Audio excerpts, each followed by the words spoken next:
Welcome back to my YouTube channel. I hope ನೀವೆಲ್ಲರೂ ಚೆನ್ನಾಗಿದ್ದೀರಾ ಅಂತ. ಇವತ್ತು ಅಡುಗೆ ಮನೆಯಿಂದನೇ ವ್ಲಾಗ್ ಸ್ಟಾರ್ಟ್ ಮಾಡ್ಕೊಂಡಿದ್ದೀನಿ. ಇವಾಗ ಆಲ್ಮೋಸ್ಟ್ ಎಷ್ಟು ಗಂಟೆ ಗೊತ್ತು, ಇವಾಗ 3:30-4 ಗಂಟೆ ಆಗ್ತೈತೆ. ಅವಾಗ ವ್ಲಾಗ್ ಸ್ಟಾರ್ಟ್ ಮಾಡ್ತಾ ಇದ್ದೀನಿ. ಏನಂದರೆ ಸ್ವಲ್ಪ ಏನಾದರೂ ಇವತ್ತು ಮನೇಲಿ ಬ್ರೆಡ್ ತಂದಿಟ್ಟಿದ್ದಾರೆ, ಸೊ ಅದಕ್ಕೆ ಪೀನಟ್ ಬಟರ್ ಮಾಡೋಣ ಅಂತೇಳಿ ಮಾಡ್ತಿದ್ದೀನಿ. ಸೊ ಅದು ಮುಗಿಸಿ ಡೈಲಿ ವ್ಲಾಗ್ನ ಕಂಟಿನ್ಯೂ ಮಾಡೋಣ. ಫಟ್ ಅಂತೇಳಿ ಅದನ್ನು ಬೇಗನೆ ಒಂದು 10 ನಿಮಿಷದಲ್ಲೆಲ್ಲ ಆಗೋಗ್ಬಿಡುತ್ತೆ, ತುಂಬ ಈಸಿ ಮಾಡೋದು. ಸೊ ಅದನ್ನು ಫಸ್ಟ್ ಅದನ್ನು ಮಾಡಿಬಿಟ್ಟು ನೆಕ್ಸ್ಟ್ ಡೇ ಏನು ಕೆಲಸ ಇಲ್ಲ ನೋಡೋಣ. ಇವತ್ತು ಆ್ಯಕ್ಚುಲಿ ನಾನು ಇದು ಮಾಡೋಣ ಅಂತ ಹೇಳ್ಕೊಂಡಿದ್ದೀನಿ. ಕೊತ್ತಂಬರಿ ಕಾಳೆಲ್ಲ ಸ್ವಲ್ಪ ಅಲ್ಲೆಲ್ಲ ಹಾಕೋಣ. ಕೊತ್ತಂಬರಿ ಸೊಪ್ಪಿಲ್ಲ ಗೈಸ್, ಹಾಗಾಗಿ ತುಂಬ ದಿನನೇ ಆಯಿತು ಕೊತ್ತಂಬರಿ ಸೊಪ್ಪು ಹಾಕಿ ಅಡುಗೆ ಮಾಡಿ. ಸೊ ಹಾಗಾಗಿ ಸ್ವಲ್ಪ ಕೊತ್ತಂಬರಿ ಕಾಳನ್ನೆಲ್ಲ ಅಲ್ಲಿ ಸ್ವಲ್ಪ ಮಣ್ಣಿದೆ ನಮ್ಮ ಮನೆ ಹತ್ರ, ಅಲ್ಲಿ ಹಾಕೋಣ ಅಂತೇಳಿ ಅಂದ್ಕೊಂಡಿದ್ದೀನಿ. ಗಾರ್ಡನಲ್ಲ, ಸ್ವಲ್ಪ ಅಲ್ಲಿ ಸೈಡಲ್ಲಿ ಮಣ್ಣಿದೆ, ಅದ್ರ ಮೇಲೆ ಹಾಕಿದ್ರೆ ತುಂಬ ಚೆನ್ನಾಗಿ ಬರುತ್ತೆ, ಓಕೆನಾ. ಸೊ ಅಲ್ಲಿ ಹಾಕೋಣ ಅಂತೇಳಿ ಅಂದ್ಕೊಂಡಿದ್ದೀನಿ. ಅದಕ್ಕೂ ಮುಂಚೆ ಈ ಒಂದು ಪೀನಟ್ ಬಟರ್ನ ಬೇಗ ಮುಗಿಸ್ಬಿಟ್ಟು ಸೊ ಅಲ್ಲಿ ಹೋಗೋಣ. ಬೇಗ ರೆಸಿಪಿ ಕೂಡ ಹೇಳ್ತೀನಿ, ತುಂಬ ಕ್ವಿಕ್ಕಾಗಿ ಕೂಡ ಮಾಡ್ಕೊಂಬಿಡ್ಬೋದು. ಸೊ ನಾನು ಫಸ್ಟು ಒಂದು ಬಟ್ಲಾಗೋಷ್ಟು ತೊಗೊತೀನಿ ಸಾಕು, ಬೇಕಂದರೆ ಫಟ್ ಅಂತೇಳಿ ಮಾಡ್ಕೊಂಬಿಡ್ಬೋದು. ಅದನ್ನು ಸ್ಟೋರೇಜ್ ಮಾಡಿ ಎಲ್ಲ ಇಡೋದು ಬೇಡ, ಹಾಗಾಗಿ ಒಂದು ಬಟ್ಲಾಗೋಷ್ಟು ತೊಗೊತೀನಿ ಶೇಂಗಾ. ಇದೇ ತುಂಬ ಮೇನ್ ಇಂಗ್ರೀಡಿಯೆಂಟ್. ಸೊ ಇದೇ ತುಂಬ ಇಂಪಾರ್ಟೆಂಟ್ ನಮಗೆ ಪೀನಟ್ ಬಟರ್ ಮಾಡಲಿಕ್ಕೆ. ಒಳ್ಳೆ ಕ್ವಾಲಿಟಿ ಶೇಂಗಾ ತೊಗೊಂಡ್ರೆ ತುಂಬ ಚೆನ್ನಾಗಿರುತ್ತೆ, ನೋಡಿಬಿಟ್ಟು ತೊಗೊಳ್ಳಿ. ಇದನ್ನು ನಾವು ಅಂದರೆ ಶೇಂಗಾನ ನಾವು ಸ್ವಲ್ಪ ಜಾಸ್ತಿ ಕ್ವಾಂಟಿಟಿಯಲ್ಲಿ ತಂದಿಟ್ಟಿರ್ತಾರೆ, ಅದನ್ನು ಬೇಕಾದಾಗ ನಾವು ಅಂದರೆ ಸಿಪ್ಪೆನೆಲ್ಲ ತೆಗೆದು ಈ ರೀತಿ ಸ್ಟೋರ್ ಮಾಡಿ ಇಟ್ಕೊಳ್ತೀವಿ. ಬಾಕ್ಸ್ ಎಷ್ಟು ಬೇಕಲ್ವ ಅಷ್ಟು ಮಾತ್ರ ಸುಲಿದು ಇಟ್ಕೊಳ್ತೀವಿ. ಸೊ ಆ ಥರ ಜಾಸ್ತಿ ಕ್ವಾಂಟಿಟಿಯಲ್ಲಿ ತೊಗೊಂಬರ್ತೀವಿ. ಒಳ್ಳೆಯದು ಅಂದರೆ ಒಳ್ಳೆ ಕ್ವಾಲಿಟಿ ನೋಡಿಬಿಟ್ಟು ಜಾಸ್ತಿ ಕ್ವಾಂಟಿಟಿಯಲ್ಲಿ ತೊಗೊಂಬಂದು ಇಟ್ಕೊಂಡಿರ್ತೀವಿ. ನಮಗೆ ಶೇಂಗಾ ಬೇಕಾದಾಗ ನಾವು ಸಿಪ್ಪೆ ತೆಗೆದು ಯೂಸ್ ಮಾಡ್ಕೊಳೋದು. ಸೊ ಓಕೆನಾ, ಇಷ್ಟು ತೊಗೊತಾ ಇದ್ದೀನಿ ಸಾಕು, ಜಾಸ್ತಿ ಬೇಡ. ಬೇಕಾದ ಫಟ್ ಅಂತ ಮಾಡ್ಕೊಂಡ್ಬಿಡ್ತೀನಿ ನಾನು. ಆ್ಯಂಡ್ ಇವಾಗ ಒಂದು ಬಟ್ಲಾಗೋಷ್ಟು ಏನು ತೊಗೊಂಡಿದ್ದೀನಲ್ಲ, ಇದನ್ನು ತುಂಬ ಲೋ ಫ್ಲೇಮಲ್ಲಿ ತುಂಬ ಚೆನ್ನಾಗಿ ರೋಸ್ಟ್ ಆಗೋವರೆಗೂ ನಾನು ಹುರ್ಕೊಳ್ತೀನಿ. ಸೊ ಇವಾಗ ಗ್ಯಾಸ್ ಆನ್ ಮಾಡೋಣ. ಅಂದರೆ ಇದೆಷ್ಟು ಚೆನ್ನಾಗಿ ರೋಸ್ಟ್ ಆಗುತ್ತಲ್ಲ ಅಷ್ಟು ಚೆನ್ನಾಗಿ ನಮ್ಮ ಪೀನಟ್ ಬಟರ್ ಬರುತ್ತೆ. ಹಾಗಾಗಿ ಸ್ವಲ್ಪ ತಾಳ್ಮೆಯಿಂದ ವರ್ತಿಸ್ಬೇಕು ನಾವು. ಶೇಂಗಾ ಉರಿಬೇಕಾದ್ರೆ ತುಂಬ ತಾಳ್ಮೆ ಇರಬೇಕು. ನನಗನ್ಸುತ್ತೆ ಇನ್ನೊಂದು ಸ್ವಲ್ಪ ಹಾಕೋದು ಬೇಡ ಅಂತ, ಸಾಕೋದು ಒಂದೇ ಬಟ್ಲು. ಸೊ ಹಾಗಾಗಿ ಇದು ಅಂದರೆ ಶೇಂಗಾ ರೋಸ್ಟ್ ಆಗೋ ಅಷ್ಟೊತ್ತಿಗೆ ನಾನು ಬ್ರೆಡ್ ಕೂಡ ರೋಸ್ಟ್ ಮಾಡ್ಕೊಂಡ್ಬಿಡ್ತೀನಿ. ಸ್ವಲ್ಪ ಬಟರ್ ಅಥವಾ ತುಪ್ಪದಿಂದ ರೋಸ್ಟ್ ಮಾಡ್ಕೊಂಡ್ರೆ ತುಂಬಾ ಟೇಸ್ಟ್ ಚೆನ್ನಾಗಿರುತ್ತೆ. ಎಣ್ಣೆ ಎಲ್ಲ ಹಾಕಿ ರೋಸ್ಟ್ ಮಾಡ್ಕೊಂಡ್ಬಿಡಿ, ಅದಷ್ಟು ಟೇಸ್ಟ್ ಚೆನ್ನಾಗಿರಲ್ಲ. ತುಪ್ಪ ಅಥವಾ ಬೆಣ್ಣೆ ಯೂಸ್ ಮಾಡಿ, ತುಂಬ ಕ್ರಿಸ್ಪಿಯಾಗಿ ಬರುತ್ತೆ. ಅದ್ರ ಜೊತೆ ಪೀನಟ್ ಬಟರ್ ತಿಂದರೆ ಸೊ ಗುಡ್. ಸೊ ಇವಾಗ ಒಂದು 4 ಬ್ರೆಡ್ ತೊಗೊಂಡಿದ್ದೀನಿ. ಇವಾಗ ಸದ್ಯಕ್ಕೆ ನಮ್ಮ ಮನೇಲಿ ಇಬ್ಬರಿದ್ದೀವಿ, ಸೊ ಹಾಗಾಗಿ 4 ತಿನ್ಕೊಂಡ್ರೆ ಸಾಕು. ಸೊ 4 ಬ್ರೆಡ್ ತೊಗೊಂಡಿದ್ದೀನಿ. ಇದಕ್ಕೆ ನಾನು ಬಟರ್ ಹಾಕಿ ರೋಸ್ಟ್ ಮಾಡ್ಕೊಳ್ಳೋಣ. ಟಕ್ ಅಂತ ಮಾಡಿಬಿಡೋಣ.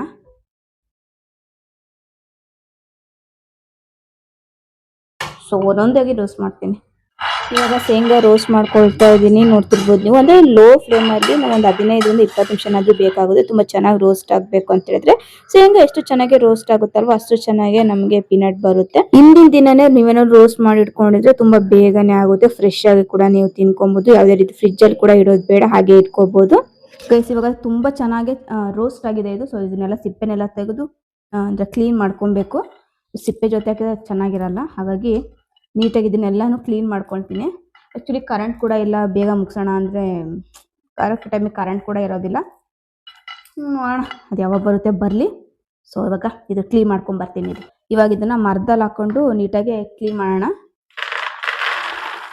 ಗೈಸ್ ಇವಾಗ ಇದನ್ನೆಲ್ಲ ನೀಟಾಗಿ ಮರದಲ್ಲಿ ಹಾಕ್ಕೊಂಡು ಕ್ಲೀನ್ ಮಾಡ್ತಾ ಇದ್ದೀನಿ. ನಿಮ್ಮ ದೇವ್ರು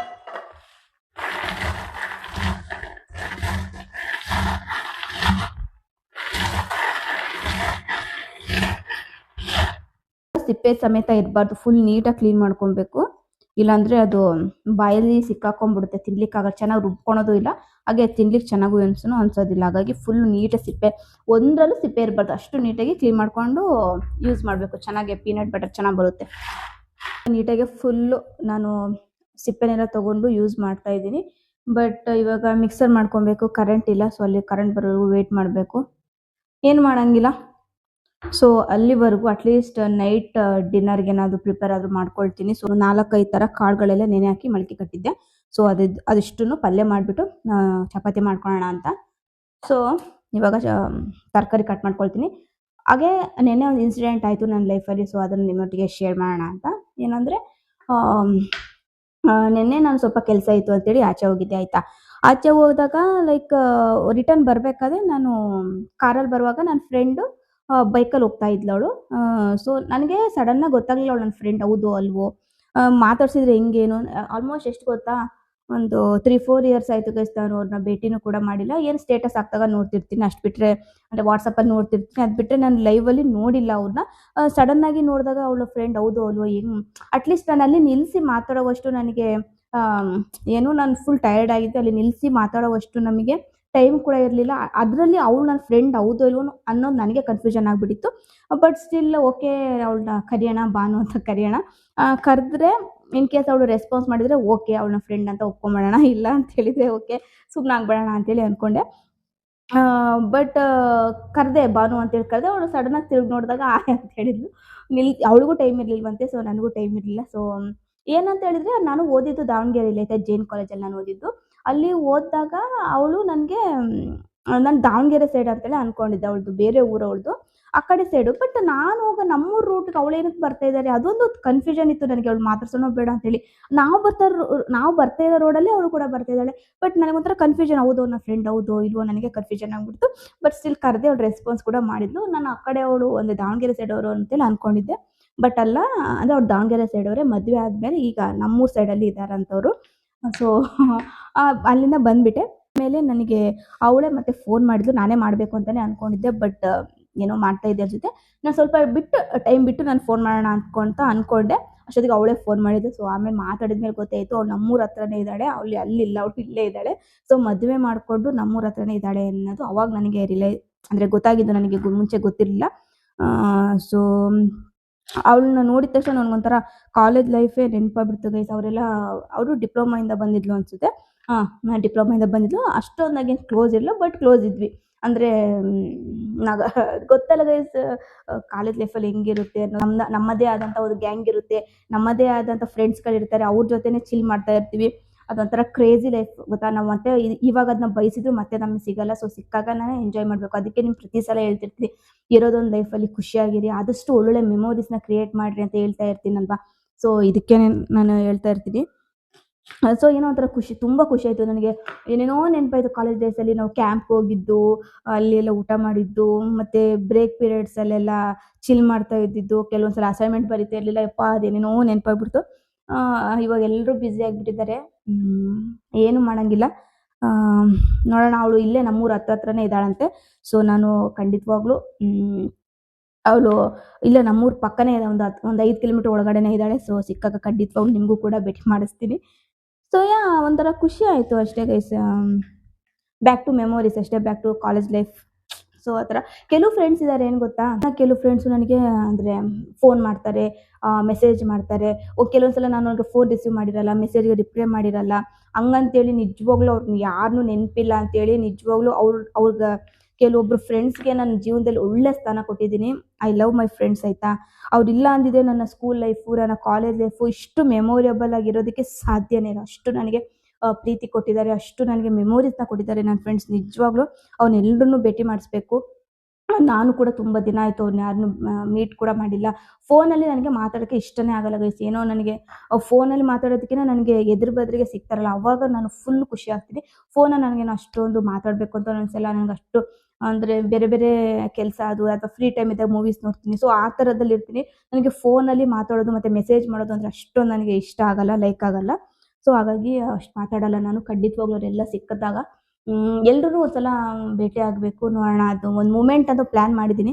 ಎಷ್ಟು ಜನ ಆಗುತ್ತೋ ಅಷ್ಟು ಜನನ ಕರೆದ್ಬಿಟ್ಟು ಅವ್ರನ್ನೆಲ್ಲರನ್ನೂ ಜೊತೆ ಕೆಲವು ಟೈಮ್ಗಳನ್ನ ಸ್ಪೆಂಡ್ ಮಾಡಬೇಕು. ನನಗೆ ಒಳ್ಳೊಳ್ಳೆ ಫ್ರೆಂಡ್ಸ್ ಇದ್ದಾರೆ ಗೈಸ್. ಅವ್ರು ಇಲ್ಲ ಅಂದಿದ್ರೆ ನಿಜವಾಗ್ಲೂ ಪದೇ ಪದೇ ಹೇಳ್ತೀನಿ, ಅಷ್ಟು ಬ್ಯೂಟಿಫುಲ್ ಲೈಫ್ನ ನಾವು ಕ್ರಿಯೇಟ್ ಮಾಡೋಕ್ಕಾಗ್ತಾಯಿದ್ದಿಲ್ಲ ಸ್ಕೂಲಲ್ಲಿ, ಕಾಲೇಜ್ ಲೈಫಲ್ಲಿ. ಕೆಲವೊಂದನ್ನ ಯಾರಿಗೂ ಹೇಳೋಕ್ಕಾಗೋದಿಲ್ಲ. ಅದೊಂದು ಲೈಫ್ ಏನು ಹೇಳ್ತಾರೆ, ಮೂಮೆಂಟ್ ಎಂಜಾಯ್ ಮಾಡಿರ್ತೀವಲ್ಲ, ಆವಾಗ ನಮಗೆ ಗೊತ್ತಾಗಿರುತ್ತೆ. ಸೊ ಒಂಥರ ಖುಷಿ ಆಯ್ತು. ಮದುವೆಗೂ ಎಷ್ಟೊಂದು ಜನ ಮದುವೆಗೆ ಕರೆದಿದ್ದಾರೆ, ಅದಕ್ಕೂ ನಾನು ಹೋಗಿಲ್ಲ. ಅವರೆಲ್ಲ ಏನು ಅನ್ಕೊಳ್ತಾರೋ ನನಗೆ ಗೊತ್ತಿಲ್ಲ. ಬಟ್ ಅವ್ನು ಯಾರನ್ನೂ ನಾನು ಮರ್ತಿಲ್ಲ ಗೈಸ್. ಅವ್ರೆಲ್ಲರೂ ನನ್ನ ಮನಸ್ಸಲ್ಲಿ ಇಟ್ಕೊಂಡಿದ್ದೀನಿ. ನನಗೆ ಫ್ರೆಂಡ್ಸ್ ಅಂದರೆ ಜಾಸ್ತಿ ಇಷ್ಟ. ಬಟ್ ಅವ್ರನ್ನ ನಾನು ಮೀಟ್ ಮಾಡಿರಲ್ಲ, ಫೋನ್ ಮಾಡೋಕ್ಕಾಗಿರಲ್ಲ. ಅಷ್ಟು ಬಿಟ್ಟರೆ ಅವರೆಲ್ಲರೂ ನಾನು ನೆನ್ಪಿಟ್ಕೊತೀನಿ. ಒಳ್ಳೊಳ್ಳೆ ಮೆಮೊರೀಸ್ ಕೊಟ್ಟಿದ್ದಾರೆ, ಅಂಥವ್ರನ್ನೆಲ್ಲ ಮರೆಯೋದಕ್ಕಾಗುತ್ತಾ? ಫ್ರೆಂಡ್ಸ್ ನಮ್ಮ ಲೈಫಲ್ಲಿ ಒಂದು ಗಾಡ್ ಗಿಫ್ಟ್ ಗೈಸ್, ಫ್ರೆಂಡ್ಶಿಪ್ ಅನ್ನೋದು ನಿಜವಾಗ್ಲೂ. ಸೊ ಅಷ್ಟೇ, ಇನ್ನೇನು ಹೇಳೋಕ್ಕಾಗಲ್ಲ. ನನಗೆ ಮನಸ್ಸು ತುಂಬ ನನ್ನ ಫ್ರೆಂಡ್ಸ್ಗಳನ್ನ ಇಟ್ಕೊಂಡಿದ್ದೀನಿ. ಫೋನ್ ಮಾಡಿಲ್ಲ ಅಂತ ತಕ್ಷಣ ಫ್ರೆಂಡ್ಶಿಪ್ ಕಟ್ಟಲ್ಲ. ನನಗೆ ಅಂದರೆ ನನಗೆ ಗೊತ್ತು ಗೈಸ್ ನನ್ನ ಫ್ರೆಂಡ್ಶಿಪ್ ಏನೋ ಏನೋ ಸೊ ಸೊ ಅದು ಹೇಳ್ಬೇಕನ್ನಿಸ್ತು. ಸೊ ಹಾಗಾಗಿ ಹೇಳ್ತಾ ಇದ್ದೀನಿ. ಸೊ ಇವಾಗ ಕರೆಂಟ್ ಅಂತೂ ಬರಲಿಲ್ಲ. ಸೊ ಪಲ್ಯನಾದರೂ ಮಾಡ್ಕೊಳ್ತೀನಿ ಅಷ್ಟು. ಗೈಸ್ ನಾನು ಚಪಾತಿ ಕಲಿಸುವಾಗ ಈ ಒಂದು ಮಿಕ್ಸರ್ ಜಾರಲ್ಲೇ ಕಲಿಸೋದು ನಾನು. ಎಷ್ಟು ಸಾಫ್ಟ್ ಆಗುತ್ತೆ ಅಂತ ಹೇಳಿದ್ರೆ ನಾವು ಕೈಯಲ್ಲೆಲ್ಲ ಕಲಿಸ್ತೀವಲ್ಲ ಅದಷ್ಟು ಸಾಫ್ಟ್ ಬರೋದೇ ಇಲ್ಲ. ನಿಜವಾಗ್ಲೂ ಈ ಒಂದು ಏನು ಹೇಳ್ತಾರೆ ಮಿಕ್ಸರ್ ಜಾರಲ್ಲಿ ಮಿಕ್ಸ್ ಅಂದರೆ ಕಲಿಸ್ಬಿಟ್ರೆ ಇಟ್ಟು ತುಂಬ ಸಾಫ್ಟ್ ಆಗುತ್ತೆ. ಹಾಗೆ ನೀವು ಡೈರೆಕ್ಟಾಗಿ ಅದನ್ನು ಉತ್ಕೊಂಡು ಸುಟ್ಕೊಂಡ್ಬಿಡ್ಬೋದು, ಅಷ್ಟು ಚೆನ್ನಾಗಿ ಸಾಫ್ಟ್ ಆಗುತ್ತೆ. ಮತ್ತೆ ನೆನೆ ಹಾಕೋದು ಅದೆಲ್ಲ ಬೇಕಾಗಿಲ್ಲ. ನನಗೆ ಇದು ತಂದಾಗಿಂದ ನಿಜವಾಗ್ಲೂ ನನ್ನ ಕೈಯಲ್ಲಿ ಚಪಾತಿ ಕಲಿಸೋದೇ ಇಲ್ಲ. ಕ್ವಿಕ್ಕಾಗಿ ಒಂದು 2 ಮಿನಿಟ್ಸಲ್ಲಿ ಕಲಿಸ್ಕೊಂಡ್ಬಿಡ್ಬೋದು. ಗೈಸ್ ಇವಾಗ ಕರೆಂಟ್ ಕೂಡ ಬಂತು, ಹಾಗಾಗಿ ಪೀನಟ್ ಮಾಡ್ತಾ ಇದ್ದೀನಿ. ಸೊ ಇದನ್ನ ನಾನು ರೋಸ್ಟ್ ಮಾಡ್ಕೊಂಡಿದ್ನಲ್ಲ ಆ ಒಂದು ಶೇಂಗಾ ಬೀಜನ ತಗೊಂಡು ಅದಕ್ಕೆ ಸ್ವಲ್ಪ ಒಂದು 1/4 ಭಾಗವಷ್ಟು ಉಪ್ಪು ಹಾಕೊಳ್ತಾ ಇದ್ದೀನಿ. ಸ್ವಲ್ಪ ಟೇಸ್ಟ್ಗಷ್ಟೇ, ಜಾಸ್ತಿ ಹಾಕೊಂಬಿಡಿ ಮತ್ತೆ ತಿನ್ಲಿಕ್ಕಾಗಲ್ಲ. ಅದಷ್ಟನ್ನು ಮಾತ್ರ ಇವಾಗ ಗ್ರೈಂಡ್ ಮಾಡ್ಕೊಳ್ತಾ ಇದ್ದೀನಿ. ಸೊ ನೋಡ್ತಿರ್ಬೋದು ಸ್ವಲ್ಪ ಗಟ್ಟಿ ಅನ್ಸುತ್ತೆ, ನೀರು ಏನು ಹಾಕೋಣಾಗಿಲ್ಲ, ಸುಮ್ಮಾಗಿ ಡ್ರೈ ಆಗಿ ನೀವು ಮಿಕ್ಸರ್ ಮಾಡ್ಕೊಬೇಕು. ನೆಕ್ಸ್ಟ್ ನಿಮಗೆ ಸ್ವೀಟ್ಗೆ ಎಷ್ಟು ಬೇಕಲ್ಲ ಅಷ್ಟು ಮಾತ್ರ ಬೆಲ್ಲ ಹಾಕೊಳ್ಳಿ. ಸ್ವಲ್ಪ ಜೇನುತುಪ್ಪ ಕೂಡ ಹಾಕೋಬಹುದು. ಅದ್ರ ಬದಲಿಗೆ ನೀವು ಸುಮ್ಮನೆ ಬೆಲ್ಲನೇ ಹಾಕೊಂಬಿಡಿ, ಚೆನ್ನಾಗಿರುತ್ತೆ. ಸೊ ಅದನ್ನ ಹಾಕೊಂಡು ಸ್ವಲ್ಪ ಎಣ್ಣೆ ಹಾಕೋಬೇಕು, ಶೇಂಗಾ ಎಣ್ಣೆ. ಇದಕ್ಕೆ ಕ್ಲಿಪ್ಪಿಂಗ್ಸ್ ಮಿಸ್ ಆಗಿದೆ ಅನ್ಸುತ್ತೆ. ಇದಕ್ಕೆ ನೀವು ಶೇಂಗಾ ಎಣ್ಣೆ ಹಾಕೋಬೇಕು. ಒಂದು 2 ರಿಂದ 3 ಟೇಬಲ್ ಸ್ಪೂನ್ ಆಗುವಷ್ಟು ಹಾಕೊಂಡು ಮತ್ತೆ ಇದನ್ನ ಮಿಕ್ಸರ್ ಮಾಡಿದ್ರೆ ರುಚಿಯಾದ ಪೀನಟ್ ರೆಡಿ ಆಗುತ್ತೆ. ನೀವು ಇದನ್ನ ಬ್ರೆಡ್ ಜೊತೆ ತಿನ್ಬೋದು, ಹಾಗೆ ಚಿಕ್ಕ ಮಕ್ಕಳಿಗೆ ಚಪಾತಿ ಜೊತೆ ಕೂಡ ಕೊಡ್ಬೋದು. ತುಂಬಾ ರುಚಿಯಾಗಿರುತ್ತೆ, ಸ್ವೀಟ್. ಹಾಗೆ ಇದರಲ್ಲಿ ಫ್ಯಾಟ್ ಕಂಟೆಂಟ್ ಜಾಸ್ತಿ ಇರುತ್ತೆ. ದಿನಕ್ಕೆ 1 ಅಥವಾ 2 ಟೇಬಲ್ ಸ್ಪೂನ್ ತಿಂದ್ರೆ ಸಾಕು. ಜಾಸ್ತಿ ತಿಂದ್ರೆ ಬಾಡಿಯಲ್ಲಿ ಬೊಜ್ಜು ಜಾಸ್ತಿ ಬೆಳೆಯುತ್ತೆ. 1 ಅಥವಾ 2 ಟೇಬಲ್ ಸ್ಪೂನ್ ತಿಂದ್ರೆ ತುಂಬಾ ಒಳ್ಳೇದಷ್ಟೇ.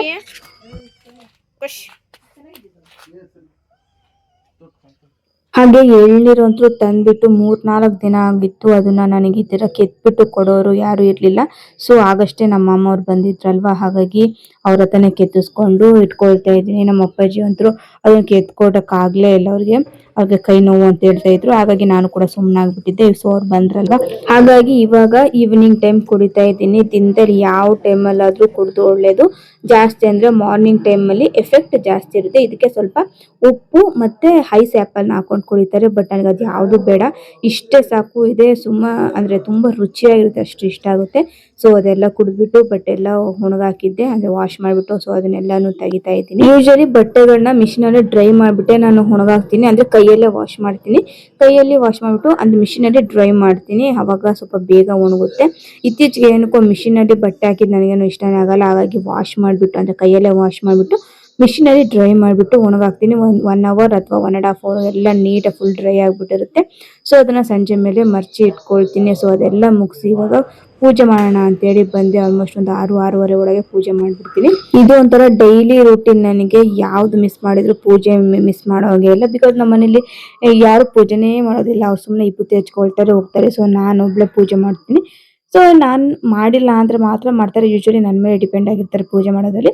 ಹಾಗಾಗಿ ಪೂಜೆ ಎಲ್ಲ ಮುಗಿಸ್ಕೊಂಡು ಕೆಲವೊಂದು ಇದಿದೆ, ನನ್ನ ಪ್ರೇಯರ್ಸ್ ಇದೆ. ಸ್ವಲ್ಪ ಒಂದು 2-3 ಮಿನಿಟ್ಸ್ ಮೆಡಿಟೇಟ್ ಮಾಡಿಬಿಟ್ಟು ನನ್ನ ಪ್ರೇಯರ್ಸ್ ಇದೆ, ಒಂದಿಷ್ಟು ಲೀಸ್ಟ್ಗಳಿದೆ, ಅದಷ್ಟು ಪ್ರೇಯರ್ಸ್ಗಳನ್ನ ಹೇಳ್ಕೊಂಡ್ಬಿಡ್ತೀನಿ ಡೈಲಿ ಮಾರ್ನಿಂಗ್ ಮತ್ತೆ ಈವ್ನಿಂಗ್ ಹೇಳ್ಕೊಳ್ತೀನಿ. ಅದು ತುಂಬ ಲೈಫಲ್ಲಿ ಚೇಂಜಸ್ನ ನಾವು ಕಾಣ್ಬೋದು.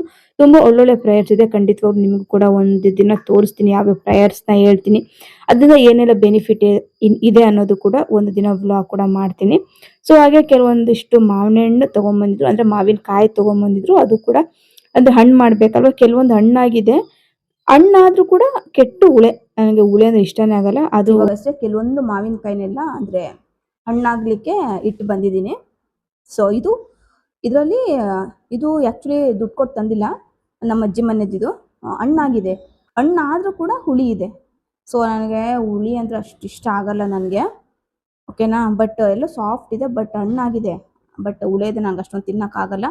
ನೋಡೋಣ ನಾಳೆ ಯಾವುದಾದ್ರು ರೆಸಿಪಿ ಅಥವಾ ಜ್ಯೂಸ್, ಶೀಕರಣೆ ಸ್ವಲ್ಪ ಸಕ್ಕರೆ ಸ್ವಲ್ಪ ಜಾಸ್ತಿ ಹಾಕ್ಬಿಟ್ಟು ಶೀಕರಣೆ ಮಾಡ್ಕೊಂಡು ಕೊಡೋದಷ್ಟೇ. ಸೊ ನೋಡಿ ಇದಿಷ್ಟಿದೆ, ಇನ್ನು ಕೆಲವೊಂದಿಷ್ಟು ಅಲ್ಲಿ ಹಣ್ಣಾಗಲಿಕ್ಕೆ ಇಟ್ಟು ಬಂದಿದ್ದೀನಿ. ಸೊ ಇವಾಗ ಚಪಾತಿ ಲಟ್ಟಿಸ್ಬೇಕು. ಆಲ್ರೆಡಿ ಪಲ್ಯ ಆಗಿದೆ, ಚಪಾತಿ ಲಟ್ಟಿಸ್ಬೇಕು. ಆ್ಯಕ್ಚುಲಿ ಇವಾಗ 7:30 ಆಗ್ತಿದೆ, ಬೇಗ ಬೇಗ ಅಡುಗೆ ಎಲ್ಲ ಮುಗಿಸ್ಬಿಡ್ಬೇಕು. ಸೊ ಮತ್ತೆ ಸಿಗ್ತೀನಿ ರೀ ಗೈಸ್. ಇವಾಗ ನಾನು ಡಿನ್ನರ್ ಮಾಡ್ತಾಯಿದ್ದೀನಿ. ಸೊ 2 ಚಪಾತಿ ತೊಗೊಂಡಿದ್ದೀನಿ, ಸ್ವಲ್ಪ ಕಾಳು ಪಲ್ಯ, ಸ್ವಲ್ಪ ಕೊಬ್ಬರಿ ಪುಡೆ, ಸೊ ವಾಟರ್. ಸೊ ಇದನ್ನು ತಿಂದ್ಬಿಟ್ಟು ಮತ್ತೆ ಗೈಸ್ ಇವಾಗ ಊಟ ಎಲ್ಲ ಮುಗಿಸಿ ಸ್ವಲ್ಪ ಒಳ್ಳೆ ಗಾಳಿ ತೊಗೊಳ್ಳೋಣ, ಸ್ವಲ್ಪ ವಾಕ್ ಮಾಡೋಣ ಅಂಥೇಳಿ ಟೆರೆಸ್ ಮೇಲೆ ಬಂದಿದ್ದೀನಿ. ಮತ್ತು ಆ್ಯಕ್ಚುಲಿ ಇವತ್ತಿನ ವ್ಲಾಗಲ್ಲಿ ಕೆಲವೊಂದು ಮಾಡಬೇಕು ಅಂತ ಇತ್ತು, ಇದೊಂದು ಇಷ್ಟನ್ನ ಆ್ಯಡ್ ಮಾಡಲೇಬೇಕು ಅಂತ. ಬಟ್ ಅದನ್ನು ಮಾಡೋಕ್ಕೆ ಆಗಿಲ್ಲ. ಲೈಕ್ ಒಂದೆರಡು ಥೆರಪಿ ಹೇಳೋಣ ಅಂದರೆ ಹೆಡ್ ಮಸಾಜಿನ ಒಂದೆರಡು ಹೇಳೋಣ ಅಂತೇಳಿ ಅಂದ್ಕೊಂಡಿದ್ದೆ. ಹಾಗೆ ಇನ್ನೂ ಕೆಲವೊಂದು ಇತ್ತು ಗೈಸ್, ಅದು ಯಾವುದು ಮಾಡೋಕ್ಕಾಗಿಲ್ಲ. ಅದೆಲ್ಲ ಮಾಡೋಣ ಅಂತೇಳಿ ಅಂದ್ಕೊಂಡೆ, ಬಟ್ ಯಾವುದು ಮಾಡೋಕ್ಕಾಗಿಲ್ಲ. Okay, it's okay, no problem. ಮತ್ತು ನೆಕ್ಸ್ಟ್ ಬ್ಲಾಗಲ್ಲಿ ಮಾಡ್ತೀನಿ, ಅಂದರೆ ನಾಳೆ ಬ್ಲಾಗಲ್ಲಿ ಮಾಡ್ತೀನಿ. I hope you guys enjoy this video. ಮತ್ತೆ ನೆಕ್ಸ್ಟ್ ಬ್ಲಾಗಲ್ಲಿ ಮತ್ತೆ ಸಿಗ್ತೀನಿ. ಅಲ್ಲಿವರೆಗೂ ಟೇಕ್ ಕೇರ್, ಬೈ. ಸ್ವಲ್ಪ ಹೊತ್ತೊಂದು 15-20 ಮಿನಿಟ್ಸ್ ವಾಕ್ ಮಾಡಿಬಿಟ್ಟು I just go for sleep. ಮತ್ತೆ ನೆಕ್ಸ್ಟ್ ಬ್ಲಾಗಲ್ಲಿ ಸಿಗ್ತೀನಿ. ಅಲ್ಲಿವರೆಗೂ ಟೇಕ್ ಕೇರ್, ಬಾಯ್.